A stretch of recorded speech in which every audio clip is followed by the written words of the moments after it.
الحمد لله وكفى والصلاة والسلام على عباده الذين اصطفى خصوصا على أفضلهم وخاتم النبيين محمد الأمين وعلى آله وصحبه أجمعين. أما بعد فقد قال الله تبارك وتعالى كما ورد في سورة يوسف عليه الصلاة والسلام: إن الحكم إلا لله أمر أن لا تعبدوا إلا إياه ذلك الدين القيم. وقال تبارك وتعالى كما ورد في سورة بني إسرائيل: وقل الحمد لله الذي لم يتخذ ولدا ولم يكن له شريك في الملك. وقال عز وجل كما ورد في سورة الكهف: ولا يشرك في حكمه أحدا. وقال جل وعلا كما ورد في سورة الجمعة: يسبح لله ما في السماوات وما في الأرض الملك القدوس العزيز الحكيم. وقال عز وجل كما ورد في سورة الحشر: هو الله الذي لا إله إلا هو الملك القدوس السلام المؤمن المهيمن العزيز الجبار المتكبر. صدق الله العظيم. رب اشرح لي صدري ويسر لي امري واحلل عقدة من لساني يفقهوا قولي. اللهم ربنا الهمنا رشدنا واعذنا من شرور انفسنا. اللهم ارنا الحق حقا وارزقنا اتباعه وارنا الباطل باطلا وارزقنا اجتنابه. اللهم وفقنا لما تحب وترضى. آمین یا رب العالمین. حضرات، آج 12 مارچ 1999 ہے. آج سے ٹھیک 50 برس قبل 12 مارچ 1949 کو پاکستان کی دستور ساز اسمبلی نے قرارداد مقاصد پاس کی تھی. گویا کہ آج قرارداد مقاصد کی 50ویں سالگرہ ہے. یہ حقیقت نفس الامری کے اعتبار سے ایک بہت بڑا واقعہ تھا، بہت بڑا واقعہ تھا. پوری دنیا میں سیکولرزم کا ڈنکا بج رہا تھا اور آج بھی بج رہا ہے. اللہ تعالیٰ کو اور اس کے بھیجے ہوئے ادیان کو، اس لیے کہ یہودیت ہے تو وہ بھی ایک بدلی ہوئی شکل ہے، لیکن دین تو اللہ کا بھیجا ہوا تھا. عیسائیت ہے تو بدلی ہوئی شکل ہے، لیکن ظاہر بات ہے کہ انجیل تو اللہ کی بھیجی ہوئی تھی.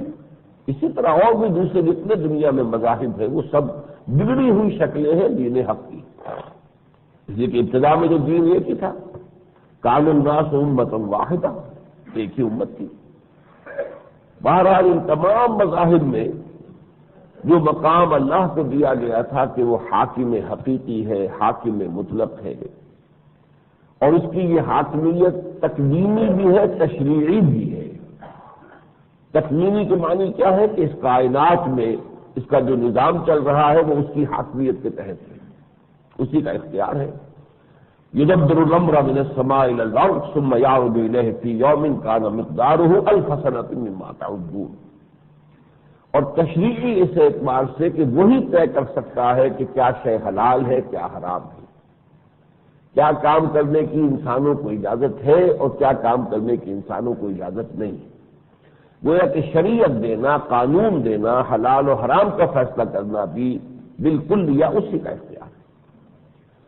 تمام مذاہب کا یہ مرکزی نقطہ. لیکن یہ کہ 20ویں صدی کا وسط، جبکہ اللہ کو بے دخل کیا جا چکا تھا ریاست کے معاملات سے، ریاست اور قانون سازی ان دونوں سے بے دخل کیا جاتا، گویا کہ اللہ کو محبوس کر دیا گیا. یا تو وہ سنگوگ کے اندر بند رہے، یا چرچ میں بند رہے، مسجد میں بند رہے، باہر نہ آئے. ہماری عدالتوں کا کوئی سروکار اس سے نہیں ہے، ہماری قانون ساز اسمبلیوں کا کوئی سروکار اس سے نہیں ہے، ہمارا نظام ہے، معاشی ہے، سماجی ہے، جو بھی ہے، سوشل ویلیوز کا کانسیپٹ ہے، سوشل ایونز کا کانسیپٹ ہے، وہ ہم جانے، ہمارا کام جانے، اس کا کسی مذہب سے، کسی آسمانی ہدایت سے، کسی خدائی شریعت سے کوئی تعلق نہیں۔ یہ گویا کہ بالکل ہی اللہ تعالیٰ کو ریاست اور اجتماعی نظام سے بے دخل کیے جانا والا معاملہ تھا۔ اس پس منظر میں 10 کروڑ انسانوں کی نمائندہ ایک اسمبلی نے اعلان کیا کہ حاکمیت اللہ کی۔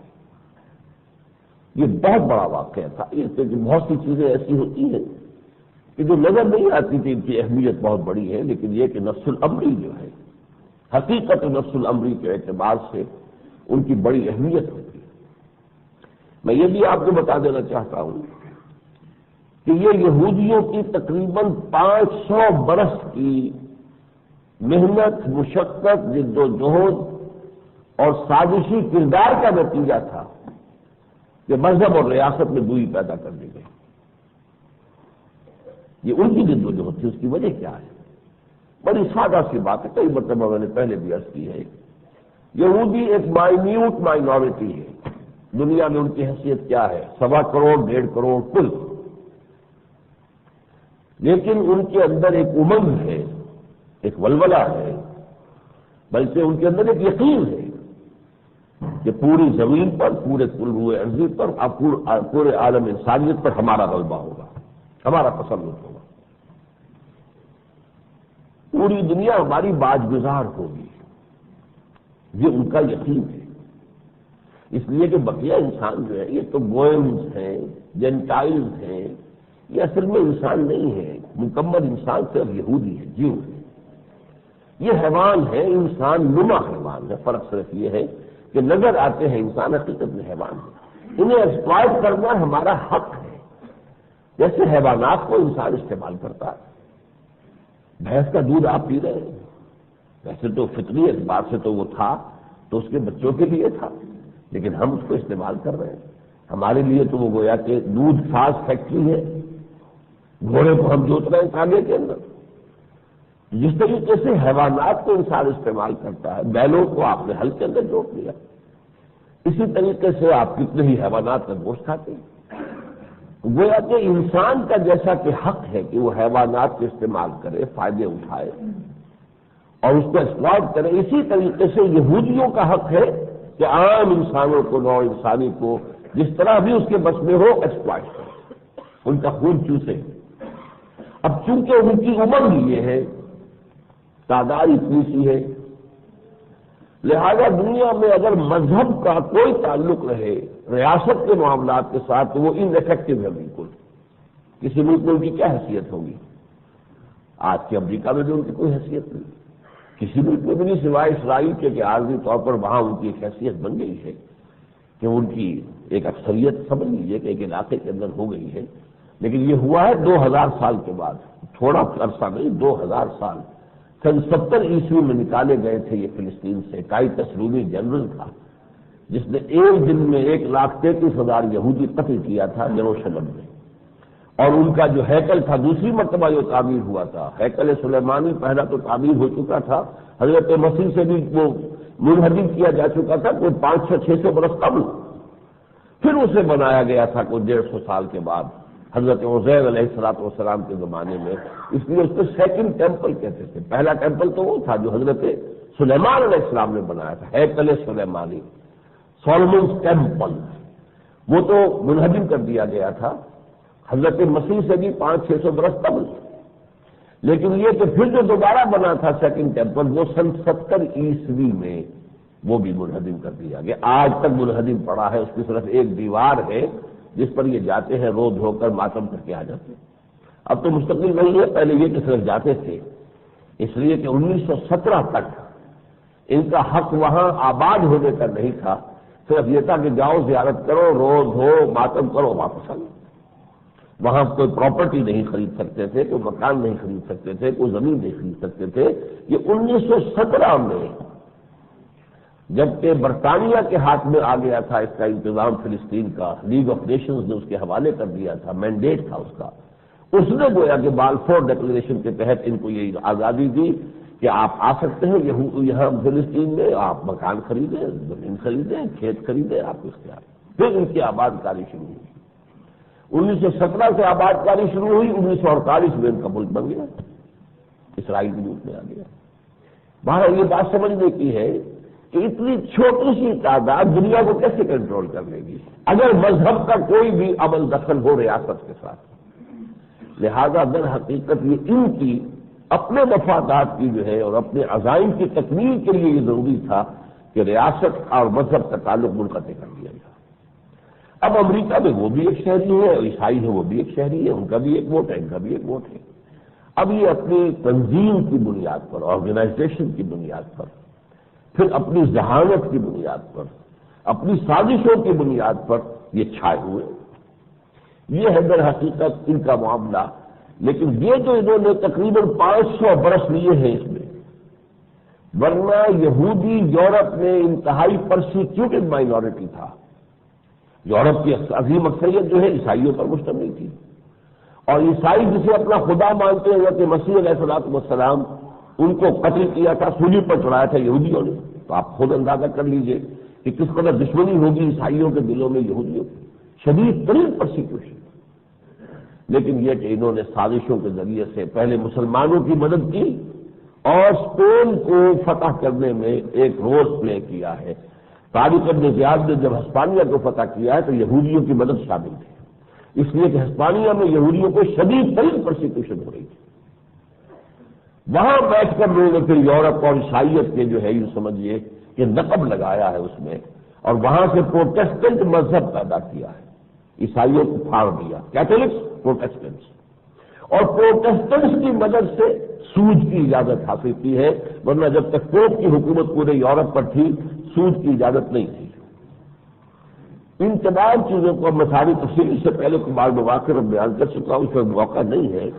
عرض یہ کرنا تھا کہ یہودیوں کی اتنی لمبی جد و جہد، اتنی محنت اور مشقت، جس میں ان کی ذہانت بھی جو ایون جینیس ہے، ان کی ذہانت جو ہے وہ سازشی ذہانت تو بے پناہ ہے۔ اس سب کا حاصل کیا ہے کہ مذہب کا ریاست سے کوئی تعلق نہیں۔ اس میں گویا کہ ایک نعرہ اس کے خلاف، نعرہ بغاوت، وہ قرارداد مقاصد۔ اور جیسا کہ میں نے کئی مرتبہ کیا ہے، اللہ تعالیٰ کی آیات میں سے ایک بہت بڑی آیت یہ ہے پاکستان کے معاملے میں، جیسا کہ میں سورہ اعراف کی اس آیت کو کئی مرتبہ آپ کو سنا چکا ہوں، وَاتْلُ عَلَيْهِمْ نَبَأَ الَّذِي آتَيْنَاهُ آيَاتِنَا فَانسَلَخَ مِنْهَا فَأَتْبَعَهُ الشَّيْطَانُ فَكَانَ مِنَ الْغَاوِينَ۔ تو جیسے کرامت اللہ تعالیٰ کرامات عطا کر دیتا ہے اپنے کچھ بندوں کو، پاکستان کے لیے یہ کرامات ہیں در حقیقت جو اللہ نے عطا کی۔ 400 سال کا جو ماضی کا معاملہ ہے، تمام مجددین امت، دوسرا 1000 سال جیسے شروع ہوا ہندوستان میں پیدا ہوا، تحریک خلافت ہندوستان میں چلی۔ پاکستان کا مطلب کیا؟ صرف پاکستان کے لیے اسلام کا نام دیا گیا، پوری دنیا میں انڈونیشیا بھی آزاد ہوا، ملیشیا آزاد ہوا، عرب ممالک آزاد ہوئے، اسلام کا نعرہ کہیں نہیں لگا۔ اور پھر پاکستان بننے کے بعد قرارداد مقاصد، اللہ تعالیٰ کی تقدیر، اللہ تعالیٰ کی جو حاکمیت کا اعلان ہے۔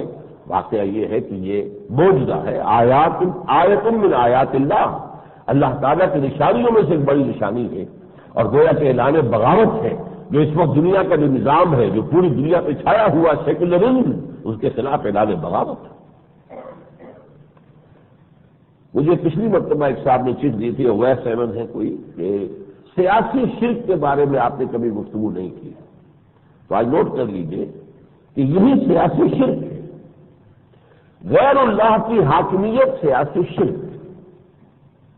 میں نے وہ آیات آج آپ کو سنائی ہے، ویسے تو بے شمار مقامات پر قرآن مجید میں یہ مضمون آیا ہے، لیکن یہ جو 5 مقامات میں آپ کی توجہ جس کی طرف مبذول کرا رہا ہوں، سب سے جامع اور گمبھیر مقام سورہ یوسف کا ہے، ان الحکم الا للہ، حاکمیت کا اختیار اللہ کے سوا کسی کو نہیں۔ بڑا کیٹیگوریکل اسٹیٹمنٹ ہے، بہت ہی واضح، دو ٹوک۔ ان الحکم الا للہ، امر اللہ تعبدوا الا ایاہ، اور اس کا یہ حکم ہے کہ اس کے سوا کسی کی بندگی نہیں کرو گے۔ ذالک الدین القیم، یہی ہے ہمیشہ سے قائم اور دائم دین، یہی دین تھا جو لے کر حضرت آدم زمین پر اترے تھے، یہی دین تھا جس کی تجدید کے لیے تمام انبیاء اور رسل آتے رہے۔ اسی طرح فرمایا یہ سورہ بنی اسرائیل اور سورہ کہف میں نے کئی مرتبہ کیا، ایک بڑا حکیمانہ مضامین جو ہے قرآن مجید کے، ان کے دو بڑے خزانے ہیں، یہ سورہ بنی اسرائیل اور سورہ کہف، اور یہ دونوں جڑواں ہیں قرآن مجید میں جڑے ہوئے۔ ان دونوں میں بھی پھر یہ مضمون آیا، سورہ بنی اسرائیل کی آخری آیت وَقُلِ الْحَمْدُ لِلَّهِ الَّذِي لَمْ يَتَّخِذْ وَلَدًا وَلَمْ يَكُن لَّهُ شَرِيكٌ فِي الْمُلْكِ وَلَمْ يَكُن لَّهُ وَلِيٌّ مِّنَ الظُّلْمِ وَكَبِّرْهُ تَكْبِيرًا۔ 5 انداز سے توحید خداوندی کا بیان اس ایک آیت میں ہے۔ قُلِ الْحَمْدُ لِلَّهِ، کہو کہ کل حمد اللہ کے لیے، یعنی جو نعمت مل رہی ہے اللہ سے مل رہی ہے، جو خیر آ رہا ہے اللہ اس کا منبع اور سب چشمہ ہے، رازق وہ ہے، مشکل کشا وہ ہے، یہی تو توحید ہے۔ جو قابل تعریف کوئی شے ہے وہ اللہ کی طرف سے، قل الحمد للہ۔ دوسری لم یتخذ ولدا، جس نے کسی کو اپنا بیٹا نہیں بنایا، یہ بیٹا بیٹی سے پاک ہے۔ نہ حضرت مسیح اللہ کے بیٹے تھے، نہ حضرت عزیر اللہ کے بیٹے تھے، نہ فرشتے اللہ کی بیٹیاں ہیں، معاذ اللہ۔ یہ دوسرا انداز ہو گیا توحید کا، شرک کی نفی ہو رہی ہے۔ قل الحمد للہ الذی لم یتخذ ولدا ولم یکن لہ شریک فی الملک، یہ عین درمیان میں بات آئی۔ مرکزی توحید یہ ہے، ملک میں بادشاہت میں اس کا کوئی ساتھی نہیں ہے۔ وہی بات ان الحکم الا للہ، حاکمیت کا اختیار کسی کو نہیں اللہ کے سوا۔ لم یکن لہ شریک فی الملک، بادشاہی میں اس کا کوئی شریک نہیں۔ چوتھا ولم یتخذ ولی من الظلم، ولم یکن لہ ولی من الظلم، نہ ہی اس کا کوئی دوست ہے کسی کمزوری کی وجہ سے۔ یہ ہے ذرا باریک نکتہ، اللہ کے دوست ہیں، اللہ کے ولی ہیں، اللہ کے محبوب بندے بھی ہیں، ملائکہ میں ہیں، بڑے مرتبے والے ہیں، ذی قوت عند ذی العرش مکین مطاع ثم امین، حضرت جبرائیل کی یہ شان ہے۔ لیکن اللہ کی کسی دوستی میں یہ پہلو نہیں ہے کہ اس سے کوئی احتیاط ہے جس کی وجہ سے وہ کسی کو دوست بناتا ہے کہ کبھی میرے آڑے وقت میں کام آئے گا۔ تمہارا تصور یہ ہوتا ہے کہ دوست کبھی وقت پر کام آئے گا، لہذا دوست کی کبھی غلط بات بھی ماننی پڑتی ہے، اس لیے کہ آپ نہیں مانیں گے تو کیسے توقع کر سکتے ہو کہ آپ کے کسی ضرورت کے وقت وہ آپ کے کام آئے گا۔ یہ تصور نکال دو، اللہ کے ولی تو ہے لیکن یہ تصور نہیں کہ کسی کی سفارش ماننے پر وہ مجبور ہو۔ مجبور وہ ہوتا ہے جو خود کمزور ہو، جسے کسی اور کی احتیاج ہے مدد کی، وہ تو سفارش ماننے پر مجبور ہو جائے گا۔ وَلَمْ يَكُن لَّهُ وَلِيٌّ مِّنَ الظُّلْمِ وَكَبِّرْهُ تَكْبِيرًا۔ پھر آگے توحید مثبت انداز میں اس کی کبریائی کا اعلان کرو جیسے کہ کبریائی کا حق ہے۔ اللہ اکبر سب سے بڑا وہ ہے، اس کا حکم مانا جانا چاہیے، اس کا قانون نافذ ہونا چاہیے، اس کی بات سب سے اونچی ہونی چاہیے، لتکون کلمۃ اللہ ہی العلیٰ، تاکہ اللہ کی بات سب سے اونچی ہو۔ تو اس ایک آیت میں 5 اسالیب ہیں جن سے کہ شرک کی نفی اور توحید کا اس بات ہوا، اور اس میں مرکزی کیا ہے؟ وَلَمْ يَكُن لَّهُ شَرِيكٌ فِي الْمُلْكِ، بادشاہت میں اس کا کوئی ساتھی نہیں۔ پھر سورہ کہف میں اس کو موقع کیا، وَلَا يُشْرِكُ فِي حُكْمِهِ أَحَدًا، دیکھو نوٹ کر لو، پھر وہ اپنے حکم اور حکومت کے اختیار میں کسی کو شریک نہیں کرتا۔ پھر 2 صورتیں میں نے وہ کوٹ کی، سورہ جمعہ یسبح للہ ما فی السماوات وما فی الارض الملک القدوس العزیز الحکیم، یہ 4 اسماء آئے ہیں یہاں پر۔ الملک ہے وہ بادشاہ ہے، بادشاہ حقیقی ہے ارض و سما کا، تکوینی بادشاہ بھی اور تشریعی بادشاہ بھی۔ القدوس وہی ایک ہے جو ہر عیب ہر زور سے پاک ہے، باقی دنیا میں بڑے سے بڑا بادشاہ ہوگا کوئی نہ کوئی کمزوری تو اسے لاحق ہوگی۔ وہ جو جس نے خدائی کا دعویٰ کیا تھا فرعون، وہ بھی ایک وقت میں آ کے مجبور ہو گیا تھا، اپنی وہ جو اس کا دربار تھا، ایک درباری کی تقریر سے نقشہ بدل گیا۔ اس نے چاہا تھا کہ حضرت موسیٰ علیہ السلام کو قتل کر دے، لیکن جب مومن آل فرعون نے تقریر کی ہے اور دربار کا رنگ بدل گیا ہے، اس کے ہاتھ بند گئے، نہیں خلاف کر سکا۔ سمجھتا تھا کہ میں تو خدائی کا گویا کہ دعوے دار، انا ربکم الاعلی کا دعویٰ کرنے والا، الیس لی ملک مصر، تو انسانوں میں تو بڑی سے بڑی ہستی ہو اس کی بھی کوئی حیثیت نہیں۔ ابھی آپ نے دیکھا کیسے بھیگی بلی بنے رہے ہیں صدر کلنٹن صاحب جو ہے، جب یہ ہو رہی تھی ساری کارروائی، وہ تو یہ کہ اس لیے بچ گئے کہ آج وہاں معاشرہ جو ہے اخلاقی اعتبار سے اتنا پست ہو چکا ہے کہ جنسی بے برادری ان کے نزدیک کوئی ایسا بڑا جرم ہے ہی نہیں۔ اصل تو جرم اس پر عائد کیا گیا، اس نے جھوٹ کیوں بولا، اس نے عدالت کے راستے کے اندر رکاوٹ کیوں پیدا کی، بس انصاف کے راستے کو کیوں روکا، پرجری کی اس نے، جھوٹ بولا اس نے۔ جرم یہ تھا، ورنہ یہ کہ یہ تو شغل ہے جو سبھی کرتے ہیں، یہ تو ای گناہ ہی کے در شہر شما نیس ہوئے، ان کے نزدیک اس لیے بچ گیا، ورنہ یہ کہ جو حال اس کا ہو چکا تھا وہ آپ نے سب دیکھا۔ حالانکہ وہ اس وقت سول سپریم پاور آن ارتھ کی سب سے زیادہ طاقتور شخصیت ہے، امریکہ سے بڑی اور کون سی طاقت ہے سب دنیا میں ہے۔ وہ تو کوئی یہاں پر ایک دفعہ آئے تھے، کئی سال پرانی بات ہے، کوئی امریکن ایئر فورس کا کوئی شخص آیا تھا جس نے کراچی میں پاکستان ایئر فورس کے آفیسر کے اجتماع میں کہا تھا کہ امریکہ اب ایک مست ہاتھی کے مانند ہے، اسے کسی کی پرواہ نہیں ہے، جو اس کے راستے میں آئے گا کچلا جائے گا۔ گویا کہ دھمکی تھی کہ فکر کر لو، وہ زمانہ گزر گیا جب ہمارے مد مقابل ایک کھڑی ہوئی تھی یو ایس ایس آر۔ ایک طویل عرصہ تو ایسا گزرا تھا کہ وہ آگے تھا یو ایس ایس آر، خلا کی تسخیر میں امریکہ سے کئی قدم آگے، لہذا امریکہ ڈر رہا تھا اس وقت۔ لیکن یہ ہے کہ اب وہ ختم ہوا، اس کے حصے بکھرے ہو گئے، وہ تو گھٹنوں کے بل آ چکا ہے۔ اب ہمارا مد مقابل کون ہے؟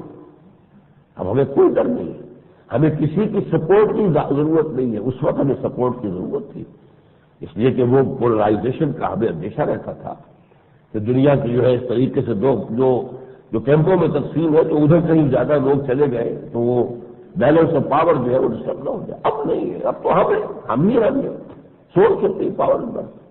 لیکن اس سول سپریم پاور ارتھ کا سب سے زیادہ با اختیار شخص صدر امریکہ، اس کا جو حال تھا وہ آپ نے دیکھ لی۔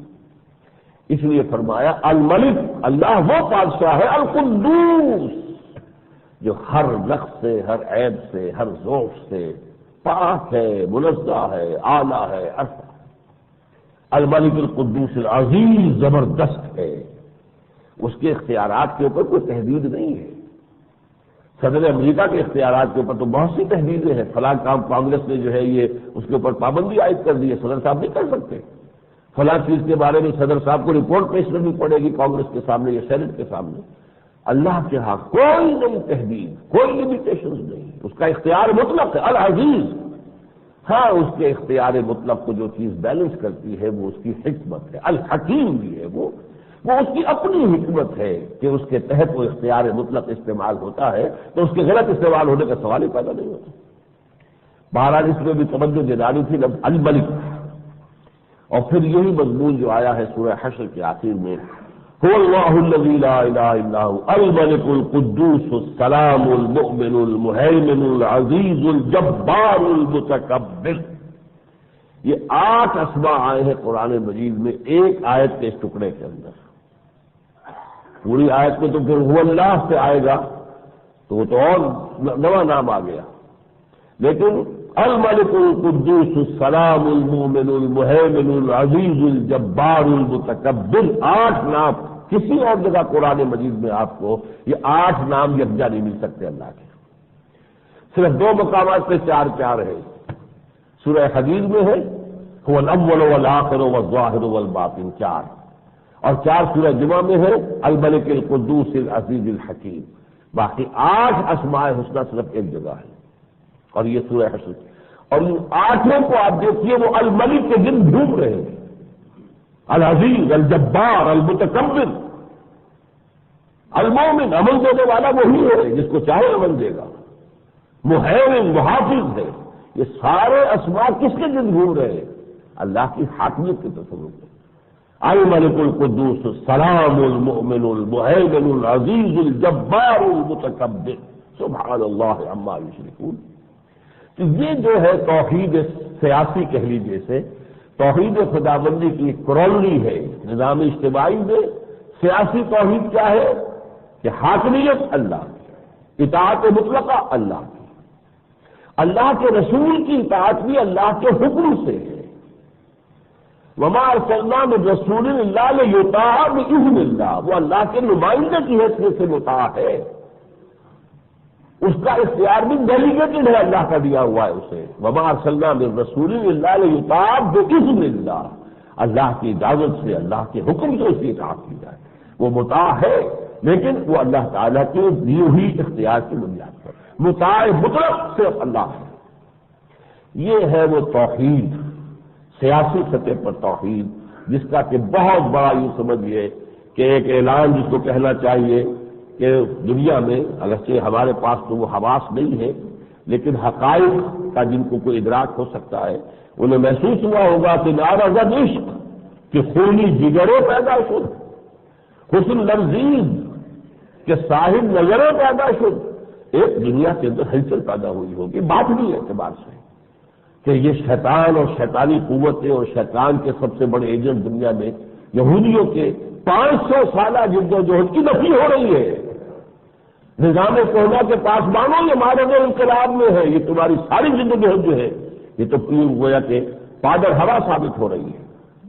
یہی وہ معاملہ تھا جس کے بعد شیطانی قوتیں جمع ہوئی ہیں، کچھ اپنوں میں وسوسہ اندازی کی اور غلط قدم اٹھوا دیا، الیکشن کے میدان میں مذہبی جماعتیں کود گئی اور اسلام جو ہے وہ الیکشن ایشو بن گیا۔ الیکشن ایشو ہے تو کنٹروورشل ایشو ہے، یہ اپنوں سے کرائی۔ آخر شیطان وسوسہ کرتا ہے، الذی یوسوس فی صدور الناس من الجنۃ والناس۔ محسوس ہوا کہ دیکھو بس منزل سامنے ہے، ہم اسلام کے نام پر ووٹ مانگیں گے اور لوگ ہمیں ووٹ دے دیں گے، بس اقتدار میں آئیں گے اسلام نافذ کر دیں گے۔ سوچ سمپل، بہت ہی سادہ سی بات تھی، بہت ہی آسان سی منزل تھی، لیکن وہ منزل جو ہے معلوم ہوا کہ یہ شیطانی وسوسہ اندازی تھی جس نے بہت سے حقائق کو نگاہوں سے اوجھل کرا دیا۔ یہاں ہمارے معاشرے میں اسلام کی وہ حیثیت نہیں ہے جتنی کبھی برادری سسٹم کی تھی اور آج بھی ہے۔ جہاں وڈیرا بیٹھا ہوا ہے، وڈیرا کے تحت جو ہے کسان اور ہاری، وہ کیا کرے گا کاشتکار؟ وہ اس کی مرضی کے خلاف جا سکتا ہے؟ اس کی بیٹی اٹھوا دے گا، اس کے ڈھور ڈنگر چوری کرا دے گا، اس کے وقت کچھ نہیں چھوڑے گا وہ۔ تو حقائق جو ہے وہ نگاہوں سے اوجھل رہ گئے کہ اسلام کا دم بھرنے والی تو یہ قوم ہے، لیکن یہ کہ دوسرے حقائق بھی تو موجود ہیں، جو حقائق کے ہوتے ہوئے خالص اسلام کے لیے ووٹ دینا کوئی آسان کام نہیں۔ بہرحال کچھ تو یہ ہوا کہ اس وسوسہ اندازی سے اسلام کے جو علمبردار تھے ان سے غلطی کرا دی گئی، اور کچھ یہ کہ پھر تبر جنگ بچ گیا۔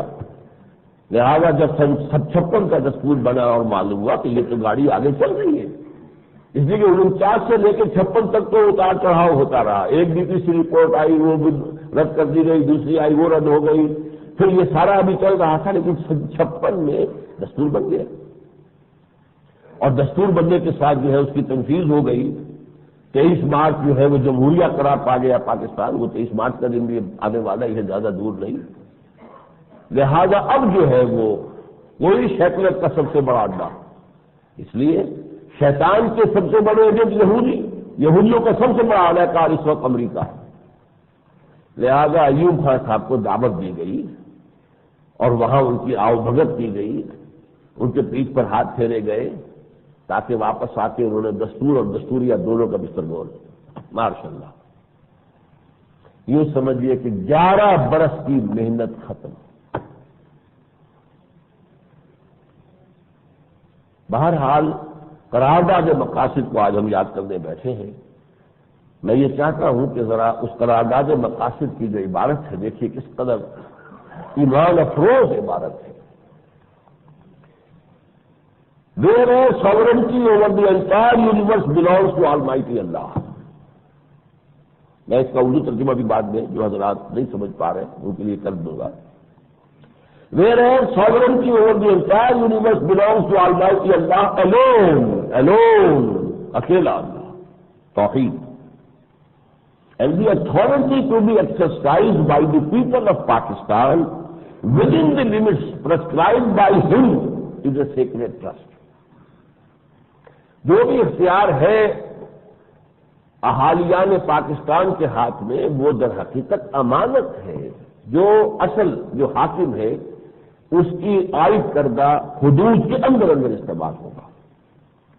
And whereas it is the will of the people of Pakistan to establish an order wherein the state will exercise its powers of authority through the chosen representatives of the people, اس کی وضاحت میں بعد میں کروں گا, wherein the principles of democracy, freedom, equality, tolerance and social justice as initiated by Islam shall be fully observed, wherein the Muslims shall be enabled to order their lives in the individual and collective spheres in accordance with the teachings and requirements of Islam as set out in the Quran, Holy Quran and Sunnah.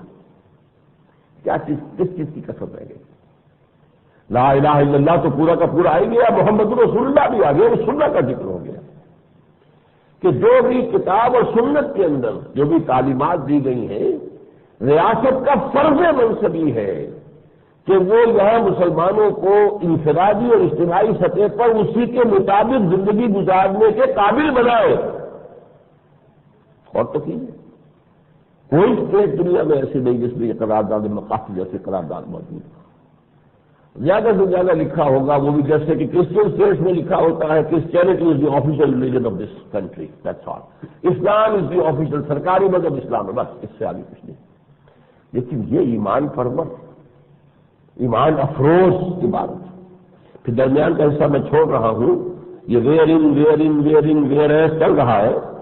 Now therefore we, the people of Pakistan, cognizant of our responsibility before Almighty Allah and men, ہماری جو ذمہ داریاں ہیں اللہ کے سامنے اور انسانوں کے سامنے, عالم انسانیت, کیونکہ ہم تو نمائندے ہیں اللہ کی زمین پر, اس کا دین ہمارے پاس ہے, اس کے کسٹوڈینز ہیں. دنیا کو وہ روشنی دکھانا ہمارا کام ہے, روشنی ہمارے ہاتھ میں ہے. تو یہ ہماری ذمہ داری صرف اللہ کے سامنے نہیں ہے, لوگوں کے سامنے بھی ہے, humanity at large. Cognizant of the sacrifices made by the people in the cause of Pakistan, اور اس احساس اور شعور کے تحت کہ جو قربانیاں لوگوں نے دی ہے پاکستان کے قیام کے لیے, faithful to the declaration made by the founder of Pakistan, Quaid Azam Muhammad Ali Jinnah, that Pakistan would be a democratic state based on Islamic principles of social justice. Quaid Azam کے اس اعلان کے مطابق کہ پاکستان میں ایک جمہوری نظام قائم ہوگا جس میں سوشل جسٹس کے اسلامی اصول جو ہے قائم کیے جائیں, عدل اجتماعی. Inspired by the resolve to protect our national and political unity and solidarity by creating an egalitarian society through a new order, do hereby, through our representatives in the National Assembly, adopt and act and give to ourselves this constitution. یہ constitution ہم بنا رہے ہیں ان اصولوں کے تحت. یہ پری ایمبل ہے. میں اس کے ترجمے کا جو اہم حصہ ہے میں اس کو بھی پڑھ دیتا ہوں, بلکہ اس عبارت کے ساتھ جو ندائے خلافت کے خاص اشاعت پر اس کے میں نے فرنٹ پر شائع کی تھی, یہ پورا انگلش ٹیکسٹ بھی اس پرچے میں اس کے بیک پر شائع ہے. یہ ہم نے کچھ عرصے پہلے خصوصی شمارہ شائع کیا تھا ندائے خلافت کا, اور اس کے جتنے بچے کھچے نسخے ہیں وہ میں آج یہاں لے آیا ہوں. آپ میں سے ہر شخص جس کو بھی پاکستان کے دستور سے اور پاکستان کا یہ جو رول ہے کہ یہ دنیا میں ایک ٹارچ بیئرر بننے کے لیے قائم کیا گیا, اسلام کے اصول حریت و اخوت و مساوات کا ایک نمونہ دنیا کے سامنے پیش کرنے کے لیے, جس کے لیے کہ قرارداد مقاصد کی انتہائی قیمتی الفاظ ہیں جو ہمارے لوح قلب پر نقش ہونے چاہیے. تو یہ پرچے جو ہے میں یہاں لے آیا ہوں, جو حضرات بھی چاہیں وہ لے لیں. اور ہم نے کیونکہ زیادہ نہیں ہے سب کو تو تقسیم نہیں کر رہے, جو بھی لینا چاہیں گے وہ لے لیں گے.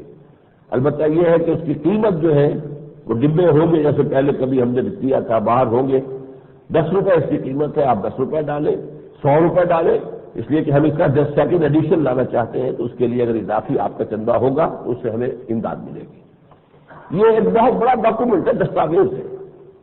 قرارداد مقاصد, پھر 22 نکات علماء کے 31 علماء سن 50 میں جو ہو گئے تھے, تمام مذہب جتنے بھی ہمارے ہاں فرقے ہیں, جتنے بھی مکاتب فقہ ہیں اور مسلک ہیں, سب کی ٹاپ کی قیادت, ٹاپ کی, ان کے نام ہیں یہاں موجود.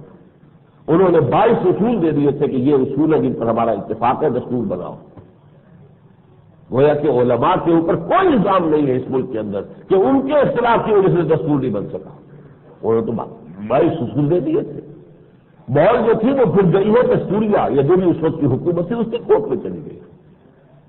افسوس یہ ہے کہ قرارداد مقاصد کا پاس کرانے والا لیاقت علی خان اور مولانا شبیر احمد عثمانی رحمۃ اللہ علیہ، جن کے دباؤ سے لیاقت علی خان نے اس کو پاس کرایا، دونوں جلدی فوت ہو گئے۔ اب بھائی اللہ کی مرضی ہے، لہٰذا اس کے بعد جو بھی ہمارے ہاں معاملہ چلا ہے اور جیسے پٹری جو ہے، پٹری سے گاڑی اتری ہے ہماری سیاست کی، تو اس کی بھی داستان پوری اس کے اندر ہے کہ دستور سازی میں کیا اپس اینڈ ڈاؤنس پاکستان میں آئے، کن کن مرحلوں سے گزرا ہے۔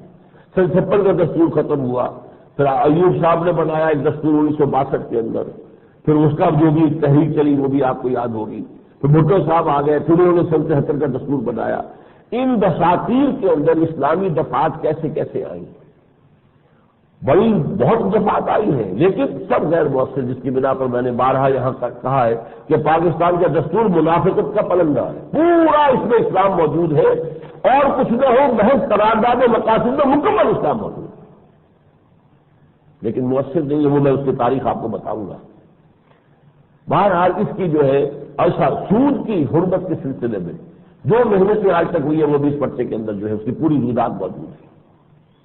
اس اعتبار سے یہ ایک ڈاکومنٹ ہے اس ملک میں اسلامائزیشن اگر ہم چاہتے ہیں اس ملک کی، اور اگر چاہتے ہیں کہ وہ ایک خون خرابے کے بغیر ہو جائے، اگر جیسے کہ توقع ہو گئی تھی کہ نواز شریف صاحب اور شہباز شریف صاحب اور میاں شریف صاحب ان کے والد جب آئے ہیں میرے پاس 2 مرتبہ، توقع ہو گئی تھی مجھے، میں نے تسلیم کیا بارہا، چاہے وہ میری غلط فہمی تھی، توقع ہو گئی تھی کہ یہ لوگ کچھ کرنا چاہتے ہیں، تو اس سافٹ ریولیوشن کے لیے پورا مواد اس کے اندر موجود ہے۔ بہرحال یہ جو 12 مارچ کو گاڑی چلی تھی، اب ذرا ہمیں اس حقیقت کی طرف آنا ہے، میں وہ اس کا فرنٹ پیج آپ کو سنا دوں۔ الحمدللہ کہ پاکستان میں نظام خلافت کے قیام کی خشت اول یعنی پہلی اینٹ 12 مارچ 1949 ہی کو قرارداد مقاصد کے حسب ذیل ایمان افروز الفاظ کے ذریعے رکھ دی گئی تھی۔ خلافت کسے کہتے ہیں؟ حاکمیت اللہ کی اور مسلمانوں کی خلافت، اللہ کے احکام کے اندر اندر باہمی مشورے سے نظام حکومت بناؤ، یہ نظام خلافت ہے۔ تو پہلی اس سے یہی ہے کہ حاکمیت خدا بندی کے اقرار ہے۔ وہ الفاظ کیا تھے؟ چونکہ کل کائنات پر حاکمیت کا مالک صرف اللہ ہے جو قادر مطلق ہے، اور پاکستان کے عوام کو جو اختیارات حاصل ہیں وہ ایک مقدس امانت ہے جو اللہ کی معین کردہ حدود کے اندر اندر ہی استعمال ہو سکتے ہیں، اور چونکہ یہ پاکستان کے عوام کا عزم مصمم ہے کہ وہ ایک ایسا نظام قائم کرے جس میں ریاست اپنے اختیارات اور اقتدار کا استعمال عوام کے منتخب کردہ نمائندوں کے ذریعے استعمال کرے گی، جس میں جمہوریت، آزادی، مساوات، رواداری اور عدل اجتماعی کے ان اصولوں کی پوری پابندی کی جائے گی جو اسلام نے معین کی۔ یہ ہے کوٹیشن۔ پھر میں نے لکھا ہے اس لیے کہ ان الفاظ میں نہ صرف یہ کہ اللہ کی حاکمیت مطلقہ کے اس دائمی اور اٹل اصول کو جو توحید کا لازمی تقاضا ہے صرف تقلیدی ہی نہیں بلکہ تشریعی یعنی لیجسلیٹو دائرے میں بھی تسلیم کر لیا گیا ہے، بلکہ خلافت کی اس صورت کو بھی واضح طور پر معین کر دیا ہے جو نبی اکرم صلی اللہ علیہ وسلم پر نبوت و رسالت کے اختتام کا لازمی اور منطقی نتیجہ ہے، یعنی خلافت عوام، جسے حضرت عمر رضی اللہ تعالیٰ عنہ نے امول المسلمین کے الفاظ سے تعبیر کیا تھا۔ مزید برآں نظام عدل اجتماعی کے ضمن میں بھی طے کر دیا گیا ہے کہ وہ اسلام کے معین کردہ اصولوں پر مبنی ہوگا، لہذا اب پاکستان میں اصل مرحلہ تکمیل دستور خلافت کا ہے، جس کے ضمن میں تنظیم اسلامی اور تحریک خلافت پاکستان نے ایک عوامی مطالبہ مہم کا آغاز کیا ہے۔ یہ اس وقت ہم نے یہ شائع کیا تھا۔ اب یہاں مجھے جائزہ لینا ہے آپ کے سامنے کہ آج سے 50 سال قبل جو گاڑی چلی تھی، اس نے اپنا سفر شروع کیا تھا قرارداد مقاصد سے، وہ اب تک منزل پر کیوں نہیں پہنچی؟ 50 برس ہوئے۔ اس کے مختلف مراحل ہیں۔ سب سے پہلے تو نوٹ کیجئے کہ 35 برس تک تو یہ صرف دیباچے میں رہی۔ جب دیباچے میں ہے تو گویا کہ اس کے اندر کوئی سینکشن نہیں ہے، کوئی قوت نافذہ نہیں ہے، یہ دستور کا جز نہیں ہے۔ یہ اصول اختیار کیا گیا کہ جو مقدمہ اور دیباچہ ہوتا ہے وہ کتاب کا حصہ نہیں ہوتا، کتاب تو اس کے بعد شروع ہوتی ہے۔ اس کے بعد دفعہ نمبر 1 آئی، دفعہ نمبر 2، لہذا 35 برس تک تو یہ صرف بھی باتیں میں رہی، یا یوں کہہ لیجیے کھڈے لائن لگی رہی۔ 2 مارچ 85 کو یہ ضیاء الحق صاحب نے کارنامہ سر انجام دیا کہ اسے دستور کے اندر داخل کر دیا گیا۔ دفعہ 2 الف، دفعہ 2 جو ہے وہ تو اصل میں اسلام اسٹیٹ ریلیجن وہی جو دنیا میں ہر جگہ ہوتا ہے، دفعہ 2، لیکن 2 الف میں اس قرارداد مقاصد کو سبسٹینٹیو پارٹ بنا دیا گیا دستور کا۔ اب یہ دستور کا آپریشنل حصہ ہے۔ سن 87 سے 91 تک 4 سالوں کے دوران سندھ ہائی کورٹ نے متعدد فیصلے دیے جو اس قرارداد مقاصد کے اعتبار سے منفی بھی تھے، مثبت بھی تھے۔ مثبت فیصلوں میں کہا گیا کیونکہ یہ قرارداد مقاصد اب دستور کا حصہ بن چکی ہے، substantive part of the constitution, لہذا دستور کے بقیہ حصوں میں کوئی شے اگر اسلام کے خلاف ہے تو وہ خود منسوخ شمار ہوگا۔ اس لیے کہ قرارداد مقاصد یہ کہہ رہی ہے کہ سارے اصول حاکمیت اللہ کے ہیں، اور ہمارے پاس اختیار جو ہے وہ اللہ کے جو عائد کردہ حدود ہے ان کے اندر استعمال ہو سکتا ہے۔ تو اگر کہیں اللہ کے حدود سے، شریعت کے حدود سے تجاوز ہے تو گویا کہ نل اینڈ وائڈ ہے۔ تو بعض فیصلوں میں سندھ ہائی کورٹ کے بعض بینچز نے یہ فیصلہ دیا، قرارداد مقاصد کو اصل بنایا اور جو اس کے خلاف تھا اس کی نفی کر دی۔ لیکن سندھ ہائی کورٹ ہی کے بعض بینچز نے فیصلہ دیا کہ نہیں، یہ بھی ایک دفعہ ہے، دوسری دفعہ بھی ہے، کوئی ایک دفعہ دستور کی دوسری دفعہ پر حاکم نہیں ہو سکتی، لہذا مسبوق بھی بنتی ہوئی۔ خاص طور پر ایک دفعہ جو ہے نوٹ کیجیے 45، اس میں یہ کہ صدر مملکت کو یہ اختیار حاصل ہے کہ اگر کوئی قتل کا مجرم ہے، ملزم ہے، اور اس کو سیشن جج سے بھی سزا ہو گئی، سیشن کورٹ سے، پھر اس کے بعد ہائی کورٹ میں بھی اپیل اس کی جو ہے رد ہو گئی، سپریم کورٹ میں بھی رد ہو گئی، اور پھانسی کی سزا اس کے لیے طے ہے، لیکن صدر مملکت کو اختیار ہے کہ چاہے تو بخش دیں یا بخشی کر دیں۔ یہ اسلام کے خلاف ہے۔ اسلام میں یہ حق صرف مقتول کے ورثاء کا ہے۔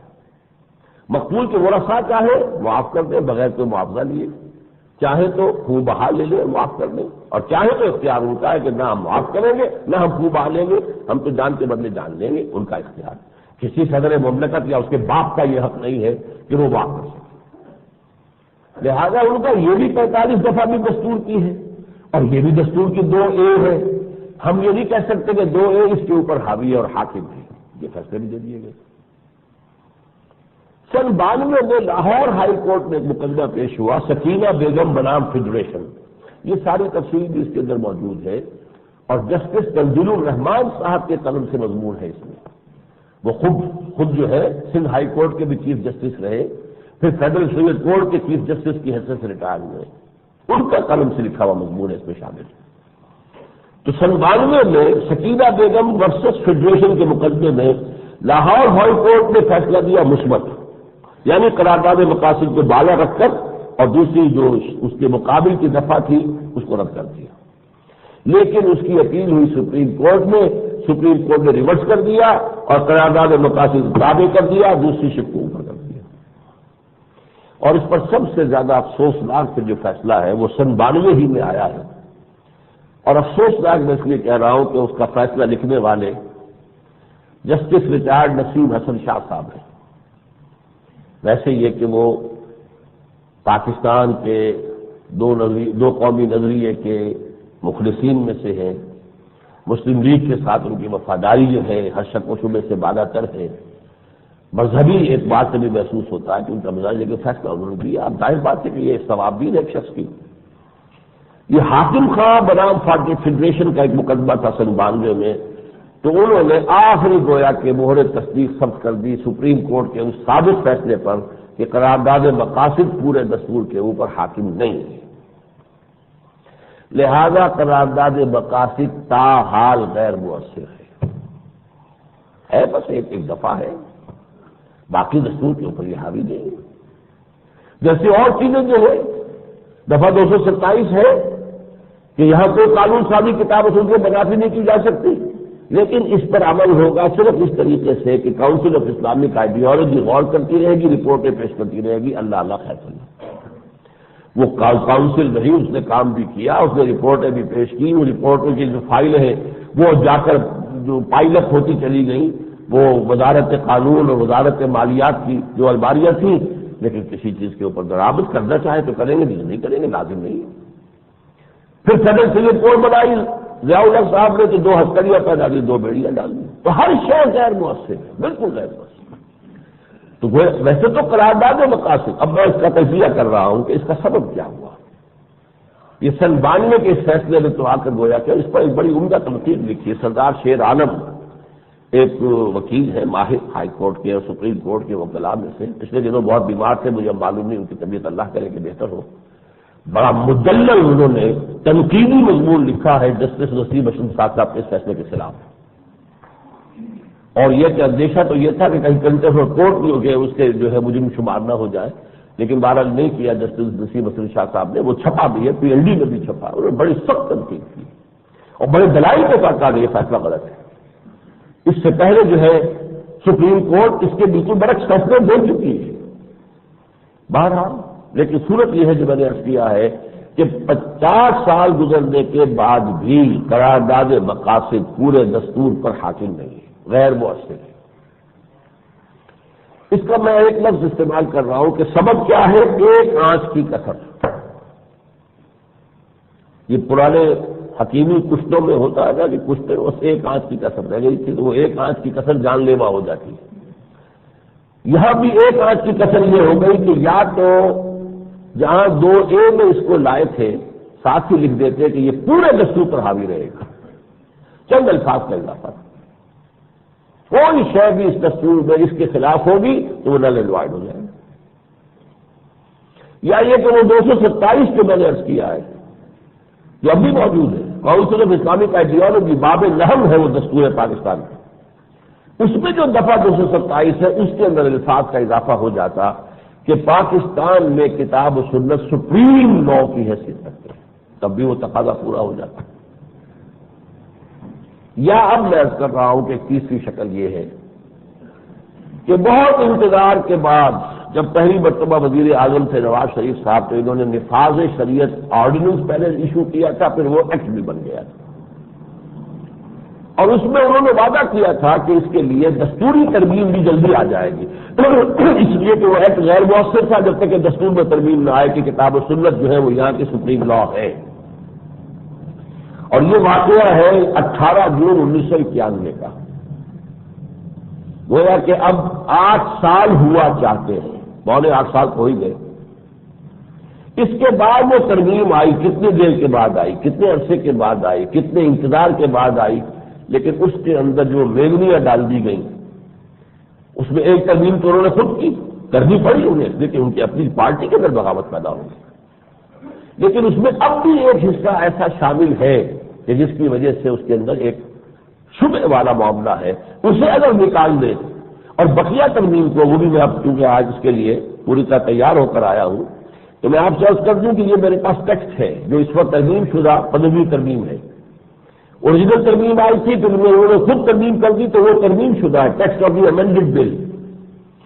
اس میں جو ایک دفعہ ہے اگر اس کو ثابت کر دیا جائے، وہ میں اس کا سبب بھی بیان کر دیتا ہوں، اس کو اب وہ لانا چاہتے ہیں 2B کی حیثیت سے، 2A اس قرارداد مقاصد، 2B اب یہ ہوگا، وہ کیا ہے؟ In the Constitution of the Islamic Republic of Pakistan, after Article 2A, the following new articles shall be added. Supremacy of Quran and Sunnah. The Holy Quran and Sunnah of the Holy Prophet, peace be upon him, shall be the supreme law of Pakistan. یہ اگر ہو جائے، یہ ایک جملہ جو ہے یہی در حقیقت اس کی جان ہے، لیکن یہ کہ اس میں ذیلی 2 دفعہ جو شامل کر دی گئی ہے۔ The federal government shall be under an obligation to take steps to enforce the Sharia, to establish Salat, to administer Zakat, to promote Amr bil Ma'ruf and Nahy anil Munkar, to prescribe what is right and to forbid what is wrong, to eradicate corruption at all levels and to provide substantial socio-economic justice in accordance with the principles of Islam as laid down in the Holy Quran and Sunnah. یعنی یہ کہ ان تمام مقاصد کے لیے federal حکومت جو ہے وہ فرامین جاری کرے گی۔ یہ جو اس میں اضافہ ہوا ہے در حقیقت یہ ہے کہ جس پر لوگ اعتراض کر رہے ہیں۔ آپ کو یاد ہوگا کہ میں نے اس ترمیم شدہ جو ترمیم 15ویں ترمیم کا ٹیکسٹ ہے اس کے حق میں اخبار میں اشتہار بھی دیا تھا کہ اب اس میں کوئی قباحت باقی نہیں رہی ہے اور اب سب کو مان لینا چاہیے، اس کو منظور کرنا چاہیے۔ اس کے لیے میں نے 3 ملاقاتیں بھی کی۔ اعتزاز احسن صاحب سے ملا، پیپلز پارٹی کے ہیں، احسان الحق ہیں پراچا پیپلز پارٹی کے ہیں، ان سے ملا، اجمل خٹک صاحب سے جا کر ملا، لیکن ان تینوں کی طرف سے جو بات آئی ہے اس میں مجھے وزن معلوم ہوا کہ اس میں جو ایک الفاظ یہ ہیں جو ذیلی دفعہ 4 ہے، The provisions of this article shall have effect notwithstanding anything contained in the Constitution, any law or judgment of any court. یعنی یہ کہ اس کا کہ اس میں جو بھی کچھ ہے وہ ہر دستور کی پروویژن سے بھی بالا تر ہے، کسی کورٹ کے ڈیسیژن ورڈکٹ سے بھی بالا تر ہے۔ میرے نزدیک اس کا اطلاق ہے اس پر کہ کتاب و سنت سپریم لا ہے۔ ان تینوں کو کہنا یہ تھا کہ کوئی بھی شخص نتیجہ نکال سکتا ہے کہ وہ فرامین بھی کے جو ایشو کیے جائیں گے وہ بھی چاہے دستور کے خلاف ہو، وہ فرامین چاہے کسی کورٹ کے فیصلے کے خلاف ہو، تو گویا کہ وہ کوئی دستور اس کے راستے میں رکاوٹ نہیں بن سکتا، کوئی کورٹ اس میں کسی کورٹ میں سے چیلنج نہیں کیا جا سکتا، اور یہ چیز انہیں پسند نہیں۔ اور مجھے بھی ان کے نقطۂ نظر میں وزن معلوم ہوا۔ اب اس میں نوٹ کیجیے، پہلی بات تو یہ ہے کہ جو یہ بات اس میں لائے ہیں یہ قرارداد مقاصد و پہلے سے موجود ہے۔ نمبر 2، پرنسپلز آف پالیسی، ہمارے دستور کا چیپٹر 2 اس میں پرنسپلز آف پالیسی میں دفعہ 31 میں یہ سب کچھ موجود ہے کہ لوگوں کو ہمیں انیبل کرنا ہے کہ وہ اسلام کے مطابق اپنی زندگی گزاریں، اسلام کے مطابق جو ہے وہ اپنی زندگیوں کو اجتماعی اور انفرادی سطح پر قرارداد مقاصد میں بھی ہے، دفعہ 31 میں بھی ہے۔ تیسری بات جو ذرا گہری ہے، سمجھ لیجیے اس کو، دیکھیے معروف اور منکر جو ہے یہ عمومی اصطلاحات ہیں، جنرل۔ ہر اچھی چیز معروف ہے، ہر بری چیز جو فطرت انسانی کہے کہ بری ہے وہ منکر ہے۔ لیکن یہ معروف اور منکر جب شریعت مکمل ہو گئی محمد رسول اللہ صلی اللہ علیہ وسلم پر، تو بعض معروف جو ہے معین کر دیے گئے کہ یہ فرض ہے، اور بعض منکرات معین کر دیے گئے کہ یہ حرام ہے۔ منکر ہی ہے نا جو حرام ہے، اور معروف ہی ہے کہ جو فرض ہے۔ لیکن بعض معروف وہ ہے جو نفل کے درجے میں، مستحب کے درجے میں ہے۔ بعض منکر وہ ہے کہ جو جسے ہم کہتے ہیں کہ وہ مکروہ تنزیہی کے حکم میں ہے۔ اب قانونی جبر، ریاستی جبر سے اس چیز کو تو نافذ کیا جائے گا جو فرض ہے، مستحبات کو یا کوئی اعلیٰ اخلاقی چیزوں کو قانون سے نافذ نہیں کیا جا سکتا۔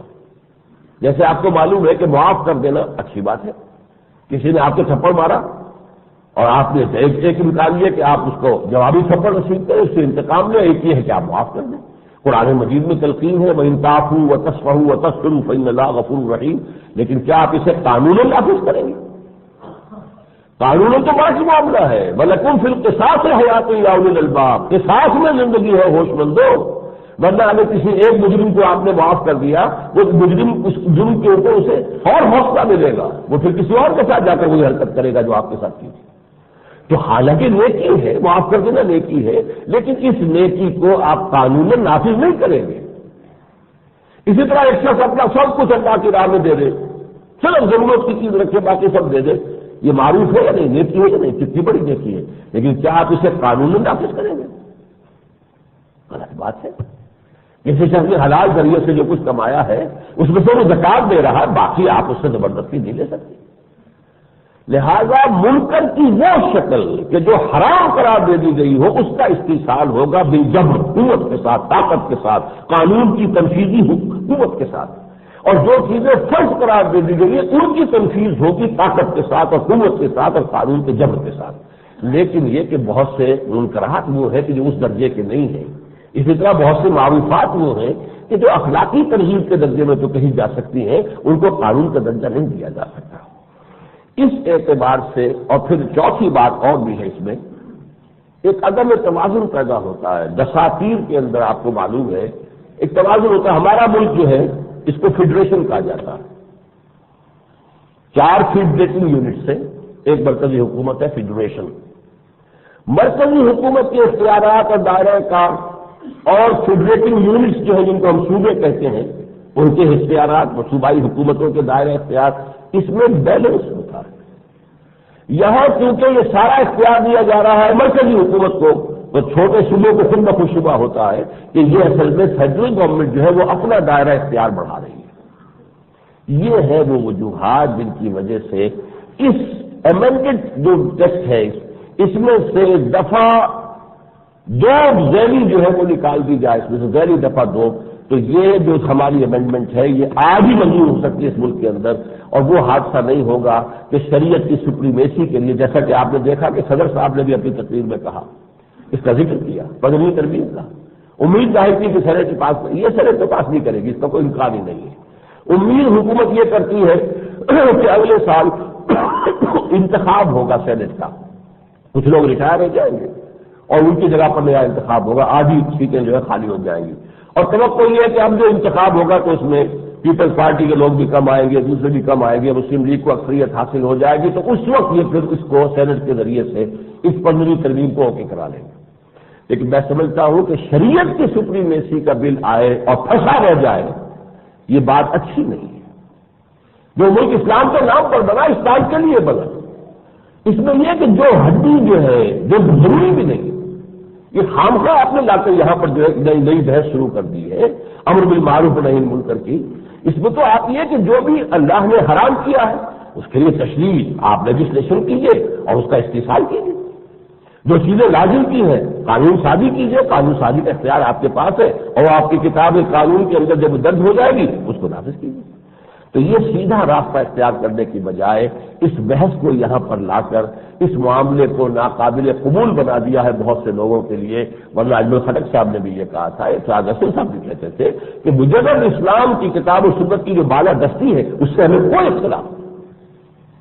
اس لیے میں آج پھر یہ موقع جو ہے اس سے فائدہ اٹھانا چاہتا ہوں، جن حضرات کے لیے بھی ممکن ہو کہ وہ جو بھی حلقے ایسے ہیں کہ جو صاحب حیثیت ہیں، جہاں کوئی مؤثر حلقے ہیں، وہاں جا کر ان چیز کو پھیلائیں، پہنچائیں میری اس بات کو کہ یہ حصہ اس میں سے نکال دیا جائے، ذیلی دفعہ 2 اس میں سے نکال دی جائے، 3 کو 2 بنا دیا جائے، 4 کو 3 بنا دیا جائے، تو پھر جون کا ٹرو یہ جو ہمارا شریعت 15ویں ترمیم کا بل جو ہے یہ سینٹ سے بھی انشاءاللہ پاس ہو جائے گا۔ اب 2-3 باتیں مجھے اور کہنی ہیں۔ ایک تو جماعت اسلامی کے کارکنوں پر حکومت جو تشدد کر رہی ہے، دیکھیے 21 تاریخ کو کیا ہوا، 20 تاریخ کو کیا ہوا۔ 20 تاریخ کا معاملہ جو ہے جوڈیشل انکوائری بتا سکتی ہے کہ آیا انتظامیہ کا موقف صحیح ہے یا یہ کہ جماعت اسلامی کا موقف صحیح ہے۔ انتظامیہ کہتی ہے کہ ہم سے وعدہ تھا پختہ جماعت اسلامی کا کہ 3 بجے ڈسپرس ہو جائیں گے، اور یہ ڈسپرس نہ ہو کر انہوں نے وعدہ خلافی کی۔ جماعت اسلامی کہتی ہے کہ ہمارا کوئی ایسا وعدہ نہیں تھا۔ بہرحال یہ تو جوڈیشل انکوائری ثابت کرے گی۔ لیکن اگلے دن جبکہ ان کا ایک پرامن جلسہ ہو رہا تھا ان کے دفتر میں، اس کا گھیراؤ کر کے جو لاٹھی چارج کیا گیا ہے اور شریف جو ہے اس میں ٹیئر گیس پھینکی گئی ہے، جس کے اثرات یہ بھی ظاہر ہوئے ہیں قاضی حسین احمد صاحب پر کہ ان کی گردن کی کوئی رگ جو ہے اس کے اندر خون جم گیا ہے، اس کے آپریشن کا انہیں کرانا پڑا ہے۔ پھر اس سے بھی آگے بڑھ کر جو بہیمانہ تشدد لاٹھی چارج اس وقت ہوا تھا، انہیں بوڑھے لوگ بھی، وہ فلم آپ نے بھی دیکھی ہوگی، میں نے بھی دیکھی ہے، بوڑھے لوگ سفید ریش لوگ ان کے اوپر جو ہے لاٹیاں پڑ رہی ہیں۔ تو اس کا معاملہ جو ہے ظاہر بات ہے کہ یہ ایجوکیشن، اس سے اختلاف کیا جا سکتا ہے کہ جماعت کو ایجوکیشن کرنا چاہیے تھا یا نہیں، لیکن یہ ایجوکیشن تھا پولیٹیکل ایجوکیشن، اس میں جو لوگ شریک تھے ان کے ساتھ پولیٹیکل کارکنوں کا معاملہ ہونا چاہیے، ان کے ساتھ سلوک کیا جا رہا اخلاقی مجرموں والا، ان کے ساتھ سلوک کیا جا رہا دہشت گردوں والا، یہ تو معاملہ جو ہے بہت بڑی زیادتی ہے، بہت بڑا ظلم ہے۔ بلکہ مجھے تو اس میں محسوس یہ ہو رہا ہے کہ شاید یہ بھی نیو ورلڈ آرڈر امریکہ کا ایجنڈا جو ہے اس کے مطابق عمل ہو رہا ہے، کیونکہ پاکستان میں مسلم فنڈامنٹلزم یہ امریکہ کو کھٹکتا ہے، بری طرح کھٹکتا ہے کہ اگر تو حکومت تو ہمارے ساتھ ہے، پوری مفاہمت ہمارے ساتھ ہے اس کی، لیکن یہ کہ عوام کے اندر چنگاریاں موجود ہیں، کچھ منظم جماعتیں ایسی موجود ہیں جن کو کہا جا سکتا ہے کسی وقت بھی وہ عوام کے اندر سے اس فنڈامنٹلزم کی چنگاری کو بھڑکا کر سامنے آ سکتے ہیں۔ لہذا یہ موقع مل گیا کہ کم سے کم ایک قوت کو تو کچل دیا جائے اور اس سے دوسروں کو بھی سبق حاصل ہو جائے کہ یہ راستہ اگر اختیار کیا تو پھر یہ حشر کیا جائے گا۔ بہرحال میں اس پر اب جو بھی میرے لیے ممکن ہے سب سے جتنے بھی زوردار انداز ہو سکتا اس میں اپنا جو ہے احتجاج، گرفتاریاں کرنے میں کوئی حرج نہیں تھا۔ گرفتاریاں کر کے جیسے ہوگا پولیٹیکل ایجوکیشن میں کہیں لے گئے 50 دن لے جا کے چھوڑ دیا، کہیں اور دوسرے تیسرے دن چھوڑ دیا، جو ہوتا ہے پولیٹیکل ایجوکیشن کے جو لوگ ہوتے ہیں ان کے ساتھ یہ معاملہ کیا جاتا ہے۔ نہ یہ کہ ان پر مقدمے قائم کیے جائیں، ان کے اوپر دہشت گردی کے مقدمے ہوں، ان کو اور اخلاقی جرائم میں۔ پھر جو خبریں آ رہی ہیں کہ تلاوت قرآن پر بھی یہ کہہ دیا گیا کہ بکواس بند کرو، یا یہ کہ پینے کے لیے پانی مانگا گیا تو کہا گیا کہ پیشاب پی لو وغیرہ وغیرہ، اگر یہ حرکتیں ہو رہی ہیں اور یہ اسلام کے نام پر بننے والے ملک میں، اور مسلمان ہی ہے، ظاہر بات ہے کہ پولیس مین جتنے بھی ہیں جو اہلکار مسلمان ہیں، اور انہیں یہ معلوم ہے کہ یہ لوگ جو ہیں گاڑیوں والے ہیں، یہ دین کے لیے بہرحال آپ کو اطلاع ہوا کریں ان سے، لیکن یہ کہ انہوں نے دین کے نام پر کیا ہے کام، پاکستان کے نام پر کیا ہے، پاکستان کی سالمیت کو اور پاکستان میں اس کا جو استحکام ہے اس کے پیش نظر رکھتے ہوئے کیا ہے، تو یہ طرز عمل یقیناً بہت غلط ہے۔ ایک دوسری بات جو میں اور کہنا چاہتا ہوں یہ ہے کہ پاک ہند کنفیڈریشن کی جو بات تیسری مرتبہ اڈوانی نے کی ہے، اور یہ کہ دو قومی نظریہ تو اب بھول جاؤ اور ختم ہو چکا ہے، اس پر یہ کہ سرکار جگدیش صاحب کا بھی بیان آیا ہے، بہت زوردار آیا ہے کہ ہرگز وہ تو زندہ ہے، تابندہ ہے دو قومی نظریہ۔ صدر مملکت نے بھی اپنی تقریر میں اس کا تذکرہ کیا ہے۔ اندازہ یہ ہوتا ہے کہ امریکہ کی سرپرستی میں یہ ٹریڈ 2 پالیسی جو ہے، ٹریڈ 2 نیگوشیشنز، یہ خفیہ گفتگو ہے، جس کے لیے کبھی شہباز شریف صاحب جا رہے ہیں، جس کے لیے کبھی وہاں سے جو ہے وہ ان کے فارن آفس کے لوگ آ جاتے ہیں، اور کچھ پبلک کو نہیں بتایا جاتا کہ کیا بات طے ہوئی ہے، کیا نیگوشیشنز ہوئی ہیں۔ یہ ٹریڈ 2 ڈپلومیسی کہلاتی ہے۔ جس طریقے سے کہ کیمپ ڈیوڈ کا معاہدہ ہوا تھا یا اوسلو کا معاہدہ ہوا تھا، اسی طرح کا کوئی مسئلہ ہے کہ جو طے ہو گیا ہے، اور اس میں جہاں تک پاکستان کا تعلق ہے اس کی موجودہ حکومت پوری طرح امریکہ کی نقطہ نظر اور اس کی پالیسی کے ساتھ ہم آہنگ ہے، اور اس کا منطقی نتیجہ یہی ہے کہ پاکستان کا معنوی وجود ختم ہو جائے، یہ طفیلی ایک سلطنت یا ریاست بن کر رہ جائے بھارت کی، یا یہ کہ کنفیڈریشن بن جائے، یہ اس کا منطقی نتیجہ ہوگا۔ اس منطقی نتیجے تک پہنچنے میں کیا چیز رکاوٹ بن سکتی ہے؟ نمبر 1 تو یہ کہ حکمت خداوندی، مشیت ایزدی، پہلے بھی بعض مواقع پر اللہ تعالیٰ نے ہی اس ملک کو بچایا ہے، لیکن یہ کہ اس میں سب سے بڑا جو عالم اسباب میں جو فیکٹر بن سکتا ہے اس کو ناکام کرنے والی بات، اس ٹریڈ 2 ڈپلومیسی کو ناکام کرنے کے لیے سب سے بڑا فیکٹر کیا ہے؟ وہ خود ہندو کی تنگ ذہنی اور قلبی کیفیت ہے۔ وہ کہاں سے لے آئے گی وسعت نظر اور وسعت قلب؟ ہے ہی نہیں، ایک شے موجود ہی نہیں ہے، کہاں سے لے آئے؟ یہی وجہ ہے، دیکھیے میں آپ کو یاد دلاتا ہوں، 1971 میں اندرا گاندھی ایک طرف یہ کہہ رہی ہے کہ ہم نے 2 قومی نظریہ خلیج بنگال کے اندر غرق کر دیا، دوسری طرف کہہ رہی ہے کہ ہم نے 1000 سالہ شکست کا بدلہ چکا لیا۔ تو کس سے چکایا، کس کو شکست ہوئی تھی؟ معلوم ہے 2 قومی نظریہ تو آپ مان رہے ہیں، ایک قوم ہندو قوم ہے، ایک قوم مسلمان قوم ہے، مسلمان قوم فاتح کی حیثیت سے آئی اور اس نے 1000 برس آپ کو غلام رکھا، تو معلوم ہوا کہ 2 قومی نظریہ تو خود منہ سے بول گئی ہو کہ 2 قومی نظریہ جو وہ قائم ہے، ہم نے 1000 سالہ شکست کا بدلہ چکا لیا۔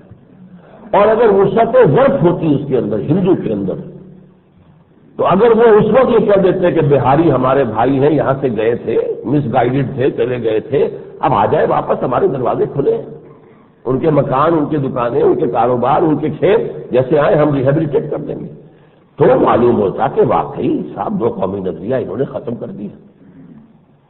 نہیں، واپسی کا کوئی سوال نہیں۔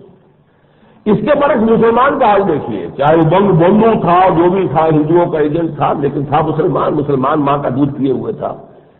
اس نے شیخ مجیب الرحمان نے کھلا اعلان کر دیا تھا، مارواڑی شیخ جتنے یہاں سے بھاگ کر گئے ہیں وہ واپس آ جائیں، ان کی ساری جو کارخانے اور ان کی فیکٹریز، ان کی دکانیں ہم ریسٹور کر دیں گے۔ اس نے اعلان کیا، اندرا گاندھی تو اعلان نہیں کر سکتی۔ تو یہ میں ثبوت کے طور پر آپ کے سامنے رکھ رہا ہوں کہ وہ وسعت قلب و نظر وہ ہندو کے پاس نہیں ہے، لہذا وہ خود آڑے آ جائے گا۔ دوسرے یہ کہ ہندو لینا ہی لینا جانتا، دینا جانتا ہی نہیں۔ آپ نے ابھی دیکھا کہ ان کا لشکر آیا ہوا ہے، تجارتی وفد، لیکن ہمارے ہاں کی کچھ لوگوں کے یہ آپ نے کمنٹ پڑھ لیا ہوگا، یہ تو سب کے سب فروخت کرنے کے لیے آئے، خریدار تو کوئی ہے ہی نہیں۔ وہ تو صرف جو ہے وہ لینا جانتے ہیں، دینا نہیں جانتے۔ تیسرے یہ کہ کشمیر کے معاملے میں جو کا تو اپنا موقف دوبارہ اسی طریقے سے سخت ترین موقف قائم کر لینا، کوئی بھی لچک کا کوئی آثار ظاہر نہ ہونے دینا، تو یہ بات کیسے بنے گی آگے؟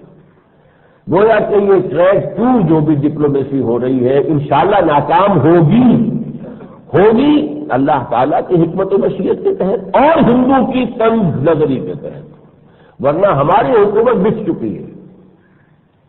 میں اب وہ اچھا ہے لفظ بک چکی ہے کہ لفظ نہیں آیا ہے، بک چکی ہے وہ پورے طور پر، یعنی جس کو کہتے ہیں انقیاد اور تسلیم، ان کی مرضی اور ان کے بھی اشاروں کے مطابق کام کر رہے ہیں۔ تیسرے یہ کہ پاکستان کی فوج بھی ہے، اس کے بھی 2 شواہد ان دنوں میں سامنے آئے ہیں۔ واجپئی کے استقبال کے لیے یہاں نہ آنا، اچھا رجسٹر کرایا، حالانکہ ان کی طرف سے وضاحت آئی ہے، وضاحت آنی چاہیے تھی کہ اگر وہ اسلام آباد میں آیا ہوتا تو ہم حاضر ہوتے، وہ لاہور میں آیا تھا، یہ پروٹوکول کے لیے ضروری نہیں ہے کہ ہم جائیں، ٹھیک ہے۔ لیکن یہ کہ اس سے بھی زیادہ اہم واقعہ یہ کہ بجلی کی فروخت کے ضمن میں جنرل ذوالفقار علی خان جو کچھ نئی دہلی میں کر کے آئے ہیں، کہ ویسے طے ہو چکا تھا 6 اور 7 سینس کے درمیان جو ہے سینس کے درمیان وہ طے کر کے، لیکن یہ کہ یہ اڑ گئے نہیں، 9 سے کم تو کوئی سوال نہیں، اپنی دستاویز وہاں سامنے رکھ دی، حالانکہ اس وفد کا سربراہ کوئی اور تھا۔ یہ ساری کہانی تکبیر جو ہفت روزہ ہے اس نے اشاعہ کر دی ہے، لیکن یہ کہا ہے کہ جس کے ذریعے سے یہ معلومات حاصل ہوئی ہیں انہوں نے کہا ہے کہ ان کا نام اس میں شائع نہ کیا جائے۔ تو معلوم ہوتا ہے کہ فوج کے اندر اگرچہ اس کی اپنی لمیٹیشنز ہیں، فوج کو بھی بعض چیزیں تو دیکھنی پڑتی ہیں، بعض حقائق سے آنکھیں بند نہیں کر سکتی فوج، لیکن پھر بھی وہ غیرت کا ایلیمنٹ جو ہے وہ فوج میں برقرار ہے، جس پر اللہ کا شکر ادا کرنا چاہیے۔ تو جس سے امید ہوتی ہے کہ یہ ٹریک 2 ڈپلومیسی جو ہے انشاءاللہ ناکام ہوگی۔ ویسے یہ کہ کمپلیسنسی جو ہے اس کا کوئی مقام نہیں ہے، ہمیں اصل جو حل اس کا ہے وہ جو کرنے کی پوری کوشش کرنی چاہیے، اور وہ یہ کہ پاکستان کا اسلامی تشخص مضبوط کرے، تب یہ چٹان بنے گا، تب یہ ہے کہ اس کے لیے کوئی خطرہ نہیں ہوگا، بلکہ پھر ہم محبت کے راہ جلاتے ہیں، ہم جائیں گے آگے، اس لیے کہ ہمارے پاس ایک پیغام ہوگا، ہم ایک نظام کے علمبردار ہوں گے، ہمیں معلوم ہے کہ وہ نظام نوع انسانی کی بھلائی کے لیے ہے، بہترین ہے، اور ان کے پاس کوئی نظام نہیں ہے۔ لیکن جب ہم نے اپنے گھر ہی میں کچھ نہیں کیا تو درمون در سے کر دی کہ مرمون خانہ آئی، اپنے گھر میں تم نے کیا کیا کہ باہر آئے ہو؟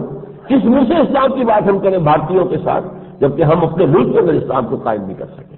یہ کام جو ہے اس کے لیے کمر کسنی چاہیے ہر باشعور پاکستانی مسلمان کو، جس کے لیے پچھلی مرتبہ میں نے عرض کیا تھا، کسی نہ کسی ایسی جماعت میں لازماً شریک ہو کہ جو یہاں دین کے غلبے کی جد و جہد کر رہی، جو جماعت پسند آئے شریک ہو جائے، کوئی آدمی ان ایکٹیو نہ رہے، انرٹ نہ رہے، تاکہ کہیں نہ کہیں تو اس کی کوئی کوشش جو ہے کسی نہ کسی کھاتے میں کریڈٹ ہو رہی ہو، کوئی نتیجہ پیدا کر رہی ہو۔